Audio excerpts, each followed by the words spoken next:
Ketahuilah bahwa menyerupai kaum Yahudi dan Nasrani dengan berpartisipasi pada perayaan-perayaan mereka akan menyeret kita kepada perkara-perkara lain yang akan menjadikan bentuk kecondongan hati kita. Yani hati kita mulai cinta kepada mereka dan kebiasaan mereka. Ya. Contohnya misal psikologis tadi yang seorang yang punya profesi tukang kayu carpenter. Kalau ketemu tukang kayu lain, seolah-olah dia punya ikatan emosional. Wah, sama-sama tukang kayu. Tukang kayu lain motornya, bicycle-nya mogok. Wah, tukang kayu mogok. Dia berhenti, dia tolong. Iya kan? Grabber, kalau ketemu grabber, Grab driver, Grab car, grabber. Ya. Kalau ketemu grabber, oh, ada ikatan emosional nggak? Dia hanya karena kesamaan kegiatan, kesamaan activity. Iya kan? Atau kesamaan kendaraan. Misalnya, Anda pakai Mercy, misal, ya Rabb. Oke, Anda pakai Mercy. Di depan Anda ada mobil Mercy sama. Itu hatimu apa yang mengatakan? Sama nih. Lihat. Ada ikatan kan? Lihat betapa hal yang sama itu membawa kecondongan hati. Apalagi kau sering bergaul dengannya, sering bergabung dengannya, akan mulai tertular sifatmu. Ya? Bergabung duduk bersamanya, hatimu mulai nyambung satu sama lain. Jangankan manusia sama binatang kan nular. Pernah kita jelaskan kan? Rasulullah SAW bersabda di riwayatnya Abu Hurairah di Bukhari dan Muslim rahimahumullah, al-kibr wal khuyala 'inda ashabil khuyul wal jamal. Kesombongan, kekerasan hati ada pada para penggembala onta dan kuda. Pernah kita jelaskan kan? As-sabr wal hilm, kesabaran, kelembutan ada pada para penggembala kambing. Kenapa demikian? Oke, Syekh Utsaimin di Syarah Sahih Muslim menjelaskan. Onta, kuda, ini hewan yang punya power, punya pride, sehingga mereka membusungkan dada mereka. Punya power. Mereka dapat melakukan itu semua, mengangkat beban berat, jalan jauh, lari cepat. Mereka bisa. Punya pride. Ya? Dan ini sangat berefek kepada orang yang berada di sekitarnya. Apalagi yang menunggangnya, ya kan? Makanya Arab dulu berkata, fakhrul khuyul ta'athar fi fakhrir rakib. Looks-nya seekor kuda itu berefek kepada pride ridernya, penunggangnya. Iya kan? Ganti mobil misalnya, kereta. Kalau naik kereta yang umurnya udah 50, udah 50 tahun, dadamu bawanya begini. Tapi kalau kereta baru, canggih, mahal, bawanya begini. Iya kan? Nah, orang yang sering bermain dengan onta, dengan kuda, sering socialize dengan mereka, ketularan sifatnya, jadi keras, jadi sombong. Tuh. Tapi kambing, hewan yang lembut, hewan yang sabar. Tapi satu sisi, nggak bisa diatur, kambing susah. Kalau kuda, Mustang, ambil pemimpinnya, arahin, yang lain ikut tuh. Bebek, ambil leadernya, yang lain ikut. Gitu kan?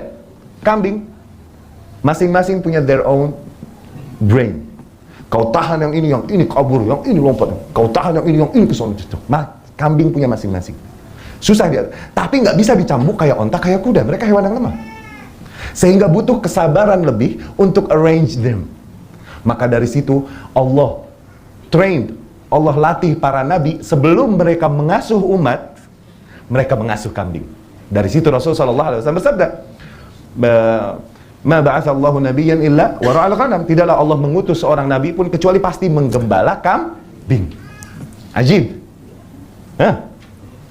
Tertular kepada. Makanya syuf. Ini mukjizat saintis di dalam syariat Islam. Rasulullah SAW bilang, la yahillu lakum kullu dhinabin minas siba'. Tidak halal bagi kalian, ya ini haram bagi kalian, setiap hewan buas dan bertang. Tak boleh dimakan, haram. Oke? Ini sistematisnya syariat Islam. Jadi Rasulullah SAW nggak usah absent kebun binatang, zoo satu-satu. Anjing, haram. Ayam, halal. B, babi, haram. Nggak usah di absen satu-satu. Sebutkan satu sifat yang mengenai semua, gitu. Tidak halal bagi kalian hewan buas dan bertaring. Oke? Akhirnya apa hukum beruang apa? Bear, halal haram? Nggak usah kita cari Rasul berkata beruang haram, nggak usah, ada sifatnya gitu loh. Macan, apa waktu itu kita bilang apa? Tiger, haram, iya kan? Ular, lihat buas nggak, bertaring nggak, haram. Ini sistematisnya syariat.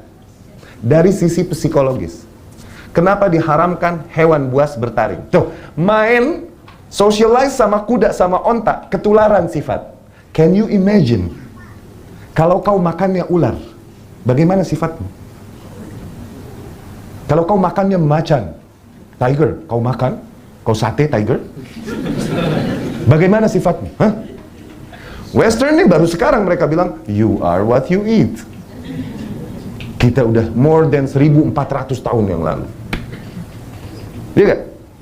Ini mukjizat saintis dari hadis-hadis Nabi Sallallahu Alaihi Wasallam. Nah itu efeknya menyerupai diri dengan kafir. Bahaya, nanti akan ada kecondongan hatimu, ada akan toleransimu terhadap kufurnya mereka, syiriknya mereka, dan lain-lain. Dan itu nggak boleh. Ya. Dari situ Rasulullah SAW bersabda di riwayat Muslim dari Abu Hurairah, al-arwah junudun mujannada. Jiwa-jiwa manusia nih kayak tentara-tentara yang Allah atur, dibaris-bariskan. Ma ta'arafa minha talaf, yang saling mengenal satu sama lain, fix, nyambung. Wa ma tanakara minha ikhtalaf, yang saling bertentangan, mental, ya. Bagaimana kita dapat mensyiarkan terhadap kaum Yahudi dan Nasrani? Bagaimana kita dapat mensyiarkan bahwa agama mereka adalah syirik dan salah? Bagaimana kita dapat berlepas diri dari kesyirikan mereka? Bagaimana kita dapat mendakwahkan bahwa agama-agama tersebut, Yahudi, Nasrani, dan semua agama lain tidak diridhoi oleh Allah? Namun kemudian kita berpartisipasi dalam perayaan-perayaan mereka. Tak mungkin. Ya.